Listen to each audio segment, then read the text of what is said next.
البدع والأهواء، أهل البدع العقائدية وأهل البدع السياسية. نقول بيننا وبينكم السلف، بيننا وبينكم الكتب، كان فيقول البدع بيننا وبينكم. Bismillahirrahmanirrahim. Qala Syekh Ibnu Utsaimin rahimahullah, bayyana Syekh rahimahullah, Syekhul Islam rahimahullah menjelaskan annahu idza hakal aqwal wa lam yubayyinis sahih annahu taratan yulamu alaihi wa taratan la yulam. Yaitu kalau seseorang menceritakan banyak pendapat dan dia tidak menjelaskan mana yang sahih, mana yang pendapat yang benar, maka terkadang dia dicela dan terkadang dia tidak dicela. In kana ya'lamu sahiha wa lam yubayyinhu fa hadza qusur. Kalau dia tahu mana ucapan yang betul tapi dia tidak menjelaskan, cuma mengatakan khilaf ini, selanjutnya terserah Anda. Membuat apa? Umat jadi pening mana yang betul. Maka ini adalah qusur. Jadi dia kurang di dalam memaparkan ilmu. Kurang di dalam apa? Menjalankan amanah untuk mendidik umat, bukan membuat pening umat. Wa in kana la ya'lam kama law kana al-qaulan indahu ala haddin sawa. Adapun kalau memang dia tidak tahu mana yang sahih, yaitu dengan sebab apa? Boleh jadi kedua pendapat itu sama-sama kuat dalam pandangan dia. Fa innahu la yalzamu an yubayyin.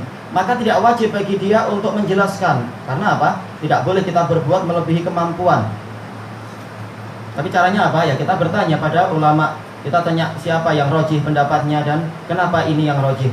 Wa hadza yaqa'u hatta fi kalamil muallif. Dan ini terjadi sampai bahkan dari ucapan Syekhul Islam sendiri. Yadhkuru fihi qaula ahlil ilm. Terkadang beliau menyebutkan ucapan para ulama. Summa yaqul, lalu beliau mengatakan hadza qaulul jumhur. Ini pendapat kebanyakan para ulama, wa hadza qaulu fulan, sementara ini adalah pendapat fulan, wa hadza qaulu Malik, wa hadza qaulu Syafi'i, wa ma asbah, dan yang semacam itu. Baik, fal insanul ladzi yasuqul khilaf, orang yang memaparkan atau menampilkan perselisihan, menampilkan apa? Khilaf ulama, ada 4 pendapat begini. Fa inna minal amanah an yanqula jami'al aqawil. Karena termasuk dari amanah adalah dia menukilkan semua pendapat. Li'annahu kama qala Syekh rubbama yahdhifu minal aqawil ma huwa asah. Karena boleh jadi seperti kata Syekhul Islam, orang tadi justru menghapus pendapat yang betul, pendapat yang lebih benar. Summa idza naqala al-aqawil, kemudian kalau dia menukilkan pendapat-pendapat, fa in kana ladaihi hujjah, kalau dia memiliki hujjah, turajjihu ahadal aqwal, yang mampu untuk apa? Memenangkan atau menguatkan salah satu pendapat, wajib alaihi an yubayyina rajih. Wajib bagi dia untuk menjelaskan mana yang rajih. Hatta la yad'as sami'a fi hayrah, hingga dia tidak membiarkan si pendengarnya itu dalam kebingungan. Ada 7 pendapat, sementara kita tidak semua kita mengetahui bagaimana cara merajihkan. Tidak semua kita adalah orang yang ilmunya kuat, sehingga boleh jadi malah akan pening. Kalau pening maka dia akan mengatakan, oh agama ini mudah, cari yang paling mudah. Akhirnya begitu. Yang paling mudah adalah yang boleh-boleh saja. Nah, nanti akan ke situ ujung-ujungnya. Baik. Kenapa para ustadz sendiri menceritakan 7 pendapat dan diam saja? Ada, kita cari yang paling mudah. Karena apa? Rasulullah mengatakan, karena Aisyah mengatakan dalam hadis Rasulullah, tidaklah Rasulullah diberi 2 pilihan kecuali pasti memilih yang paling mudah. Wah, mereka akan pakai gitu. Akhirnya nggak ada yang haram sudah. Cari yang mudah. Agama ini mudah. Yang mudah adalah cari uang dengan cara riba. Nah, kita hutangi orang lain, kita dapat persentase 10%. Itu agama paling mudah. Akhirnya agama akan rusak kalau seperti itu. Yang betul adalah hadisnya dibaca sampai lengkap, kecuali kalau di dalamnya ada dosa. Kalau di dalamnya ada dosa, Rasulullah yang paling jauh. Nah, ini mereka nggak pakai lafaz itu.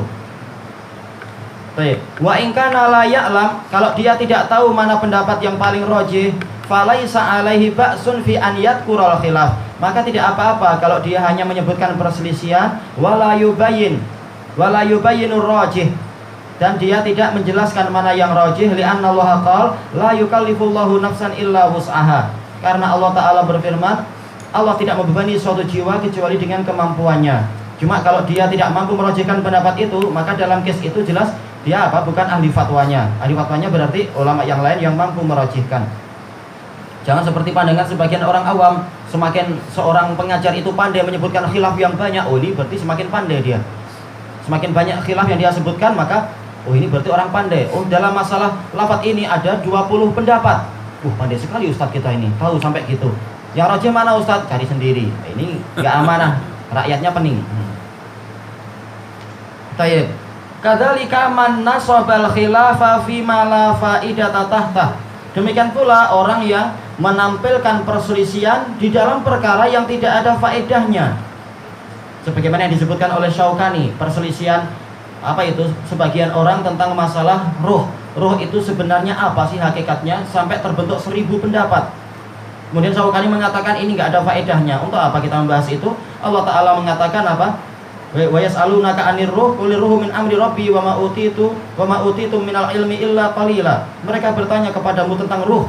Katakanlah, ruh itu adalah urusan Rabbku dan kalian tidak diberi ilmu kecuali sedikit saja. Berarti apa? Tidak ada faedahnya kita banyak membahas ruh.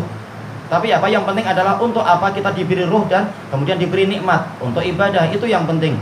Bukan cuma apa duduk-duduk membahas dari pagi sampai petang masalah hakikat ruh dan seterusnya, nggak ada faedahnya karena kita nggak punya ilmu tentang itu. Auhaka aqwalan muta'addidatan lafdha, atau dia menukilkan ucapan-ucapan yang lafadznya beraneka ragam, wa yarji'u hasiluha ila qaul, sementara kesimpulannya kembali kepada satu pendapat, au qaulain, atau dua pendapat maknan secara maknanya. Tayyib, ini akan membuat orang pening. Sekedar apa? Intinya adalah memperbanyak cerita tentang khilaf, tapi kemudian apa? Tidak ada faedahnya. Faqad dhayya'az zaman, dia telah menyia-nyiakan waktu dengan menyebutkan yang semacam itu. Tayyib.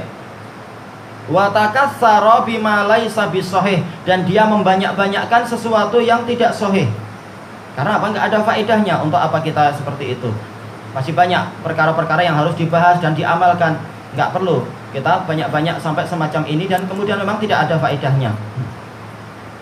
Tayyib, fahuwa kala bisi saubaizur, dia seperti orang yang memakai dua baju kedustaan. Hadis muttafaqun alaih dari Aisyah. Tayyib. Dari Aisyah, dari Asma. Kemudian beliau menyebutkan wallahul muwaffiqu lis-shawab. Allah memberikan taufik. Allah lah yang memberikan taufik kepada yang benar. Ini ada di dalam apa? Menceritakan masalah apa itu nanti misalkan dalam tafsir. Enggak perlu kita panjang-panjang pendapat ini begini, pendapat itu begitu, dalam keadaan semuanya khilaf. Ujung-ujungnya enggak dijelaskan apa yang rajih. Cuma apa? Memperbanyak lembaran-lembaran seperti yang dilakukan oleh Suyuti dan yang lain-lain. Juga di dalam masalah fikih yang disebutkan oleh siapa? Ibnu Rushd kadang-kadang di dalam kitab apa itu? Bidayatul Mujtahid itu dan Nihayatul Muqtasid. Khilaf panjang, kemudian setelah itu diam terkadang. Nah, ini adalah tidak faedah seperti itu. Kadang kita pening. Bahkan Imam Ibnu Muflih rahimahullahu taala sering seperti itu juga di dalam kitab beliau Al-Adabus Syar'iyyah. Padahal kita pengen apa? Umat ini kita ajari dengan adab, kita ingin bacakan. Padahal kitab itu kitab yang bagus. Tapi kitab itu terlalu tebal. Dan isinya adalah bahwasanya kalau seperti ini tidak layak. Pendapat yang lain mengatakan layak. Dah selesai. Kita nggak tahu mana yang betul ini.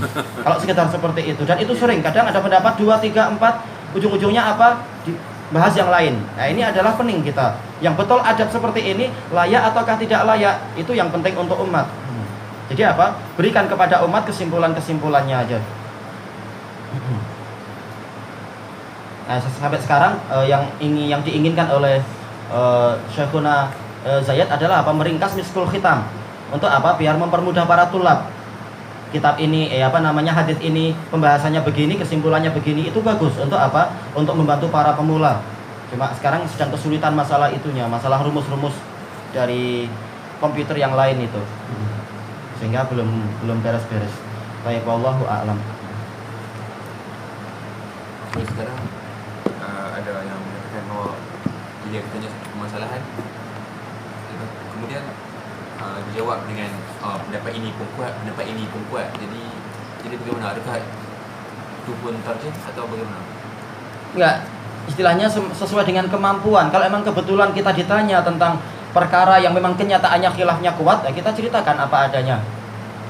Memang kebetulan yang ditanyakan ke kita adalah case yang memang sangat berat. Nah, kita jujur kita ceritakan seperti itu. Ini memang berat dengan begini, yang itu juga kuat dengan sebab itu dan seterusnya. Adapun kalau tidak ada hajat, kita cukup ceritakan perkara yang lain, bukan perkara yang perselisihannya sendiri masih berat.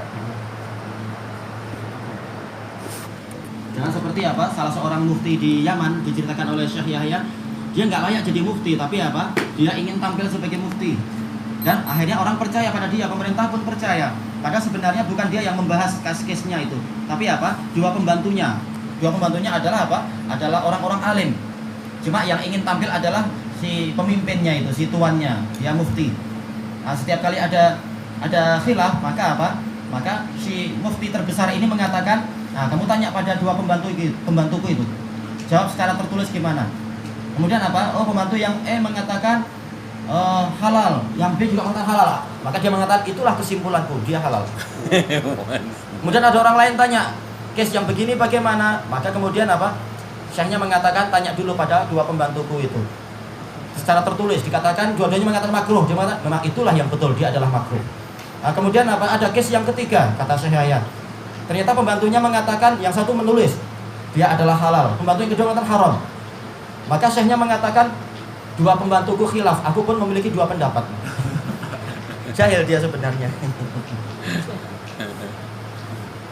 Bahaya tu. Nah, muridnya nggak puas, muridnya mengatakan, wah Syekh, ini dua mufti ini mereka kalimatnya bertolak belakang, mana yang betul? Syekh mengatakan demikian pula pendapatku bertolak belakang. Gimana pula itu?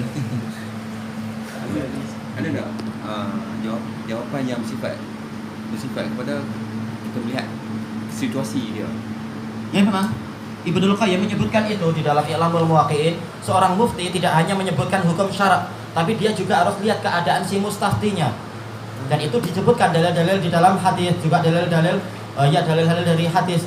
Masalah apa itu? Kisah membunuh 99 orang itu. Juga kisah apa? Ketika yang bertanya adalah orang yang pelit, tidak mau memberi makan. Maka ketika dia tanya, ya Rasulullah, ayyul islami khair? Wahai Rasulullah, Islam apa yang terbaik? Rasulullah mengatakan apa? Antut'imut ta'am wa tuqri'us salam alaman arafta wa man lam ta'rif. Yaitu engkau memberi makan kepada orang lain dan engkau menyebarkan salam pada orang yang engkau kenal dan tidak engkau kenal. Ketika ditanya dalam case yang lain, Rasulullah ternyata jawabnya lain. Ketika orang ini suka mengganggu orang lain, maka Rasulullah mengatakan al-islamul afdal, apa itu? Al-muslimul afdal man salimal muslimuna min lisanihi wa yadihi. Muslim yang paling utama adalah seorang muslim yang mana kaum muslimin itu selamat dari lisannya dan dari tangannya. Apakah ini khilaf? Tidak. Dijelaskan oleh Ibnu Hajar, yaitu Rasulullah lihat keadaan orang yang bertanya atau orang yang mendengar pertanyaan tadi dan jawabannya, yaitu orang yang hadir di situ. Jadi memang perlu lihat situasi yang ada di waktu itu, bukan untuk menyembunyikan kebenaran, tapi jawaban itu sekaligus berisi irsyad, bimbingan apa yang harus dilakukan. Itu dijelaskan oleh Ibnu Hajar tadi dan juga apa sebelum Ibnu Hajar, Ibnul Qayyim dalam I'lamul Muwaqqi'in ketika membahas masalah apa adabul mufti. Bermakna yang memberi fatwa tu kena tahu background orang tu. Ya jelas, memang hukum asalnya demikian. Kalaupun tidak, maka dia lihat keumuman wilayah. Makanya terkadang apa ulama ketika ditanya, tanya dulu engkau dari mana ini dan sebagainya, untuk lihat latar belakangnya. Seperti yang di Sahih Bukhari dari apa? Dari hadis Ibni Umar radhiyallahu anhuma. Ketika apa? Ketika ada orang bertanya kepada beliau, apakah darah nyamuk itu najis? Yaitu apa? Kita pukul nyamuk berdarah di tangan kita. Apakah ini najis? Ibnu Umar lihat orang yang bertanya, kemudian beliau bertanya, kamu dari mana? Dia mengatakan saya dari Irak. Maka Ibnu Umar bilang pada orang-orang, lihat orang ini aneh sekali dia. Mereka menumpahkan darah cucu Rasulullah, sekarang mereka tanya masalah darah nyamuk. Menunjukkan apa? Tanya dulu, ini dari siapa ini? Tanya semacam ini. Nah itu boleh seperti itu. Dan lihat keadaan. Wallahu a'lam.